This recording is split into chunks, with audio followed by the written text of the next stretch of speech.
ಸಕ್ಕರೆ ನಗರಿ ಮಂಡ್ಯದಲ್ಲಿ ಅದ್ಧೂರಿ ಅಖಿಲ ಭಾರತ ಕನ್ನಡ ಸಾಹಿತ್ಯ ಸಮ್ಮೇಳನಕ್ಕೆ ಅದ್ಧೂರಿ ಚಾಲನೆ ಸಿಕ್ತು. ನುಡಿ ಜಾತ್ರೆಗೆ ಮೊದಲ ದಿನವೇ ಲಕ್ಷಾಂತರ ಜನ ಆಗಮಿಸಿದ್ರು. ಹಾಗಿದ್ರೆ ಮೊದಲ ದಿನದ ಕನ್ನಡ ಜಾತ್ರೆ ಹೇಗಿತ್ತು ಅನ್ನೋದರ ಕಂಪ್ಲೀಟ್ ರಿಪೋರ್ಟ್ ಇಲ್ಲಿದೆ.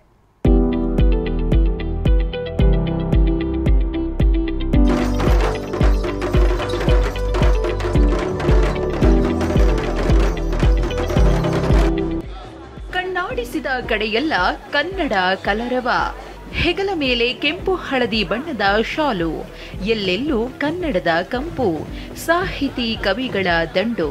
ಸಕ್ಕರೆ ನಗರಿಯಲ್ಲಿ ಕನ್ನಡ ಡಿಂಡಿಮ ಮೊಳಗಿದೆ. 87ನೇ ಕನ್ನಡ ಸಾಹಿತ್ಯ ಸಮ್ಮೇಳನಕ್ಕೆ ವಿದ್ಯುಕ್ತ ಚಾಲನೆ ಸಿಕ್ಕಿದೆ.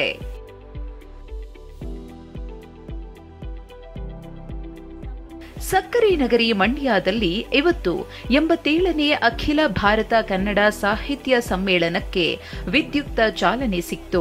ಬೆಳಗ್ಗೆ 6 ಗಂಟೆಗೆ ಉಸ್ತುವಾರಿ ಸಚಿವ ಎನ್ ಚೆಲುವರಾಯಸ್ವಾಮಿ ರಾಷ್ಟ್ರಧ್ವಜ, ನಾಡಧ್ವಜ ಹಾಗೂ ಪರಿಷತ್ ಧ್ವಜಾರೋಹಣ ಮಾಡಿ ಸಮ್ಮೇಳನಕ್ಕೆ ಚಾಲನೆ ನೀಡಿದ್ರು.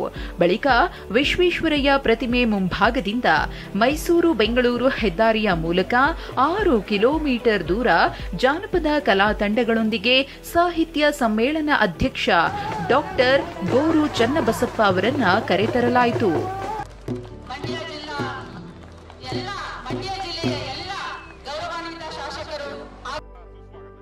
ಇನ್ನು ವೇದಿಕೆ ಕಾರ್ಯಕ್ರಮಕ್ಕೆ CM Siddaramaiah, DCM DK Shivakumar ಚಾಲನೆ ನೀಡಿದ್ರು. ರಾಜ್ಯ ಸರ್ಕಾರದ ಅರ್ಧದಷ್ಟು ಮಂತ್ರಿ ಮಹೋದಯರೇ ಅಲ್ಲಿ ಸೇರಿದ್ರು.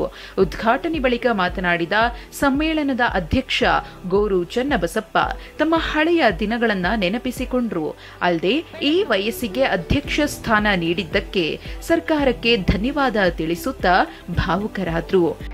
12ನೇ ಶತಮಾನದ ಆತ್ಮಜ್ಞಾನಿ ಅಲ್ಲಮಪ್ರಭುವಿನ ಒಂದು ಮಾತಿ, ಕಾಣಬಾರದ ಲಿಂಗವು ಕರಸ್ಥಿರದಲ್ಲಿ ಬಂದು ನಿಂದರೆ ಇದ ಕಂಡು ಬೆರಗಾದೆ ಅಂತ ಅಲ್ಲಮಪ್ರಭು. ಸಮ್ಮೇಳನದ ಮೊದಲ ದಿನವೇ ಲಕ್ಷಾಂತರ ಕನ್ನಡ ಅಭಿಮಾನಿಗಳು ಬಂದಿದ್ರು. ಬೆಳಿಗ್ಗೆ ಇಡ್ಲಿ ವಡೆ, ಬಿಸಿಬೇಳೆ ಬಾತ್ ಉಪಹಾರವಿದ್ರೆ ಮಧ್ಯಾಹ್ನ ಜೋಳದ ರೊಟ್ಟಿ, ಎಣ್ಣೆಗಾಯಿ ಪಲ್ಯ, ಮುದ್ದೆ ಸಾಂಬಾರ್, ಹೋಳಿಗೆ ಊಟವಿತ್ತು. ಸುಮಾರು 3,000 ಮಂದಿ ಅಡಿಗೆ ಬಡಿಸುವ ಕೆಲಸಕ್ಕೆ ನಿಯೋಜನೆಯಾಗಿದ್ರೆ 100 ಕೌಂಟರ್ಗಳ ಮೂಲಕ ಊಟವನ್ನ ಉಣಬಡಿಸಲಾಯಿತು. ಒಟ್ಟಾರೆ ಅಖಿಲ ಭಾರತ ಕನ್ನಡ ಸಾಹಿತ್ಯ ಸಮ್ಮೇಳನಕ್ಕೆ ಅದ್ಧೂರಿಯಾಗಿ ಶುಭಾರಂಭ ದೊರಕಿದ್ದು, ಇನ್ನೆರಡು ದಿನ ಸಕ್ಕರೆ ನಗರಿಯಲ್ಲಿ ಅಕ್ಕರೆಯ ಕನ್ನಡದ ಜಾತ್ರೆ ನಡೆಯಲಿದೆ. ರಾಮ್ ಹಾಗೂ ಪ್ರಶಾಂತ್ ಜೊತೆ ಸೂರಜ್ ಪ್ರಸಾದ್, ಟಿವಿ9 ಮಂಡ್ಯ.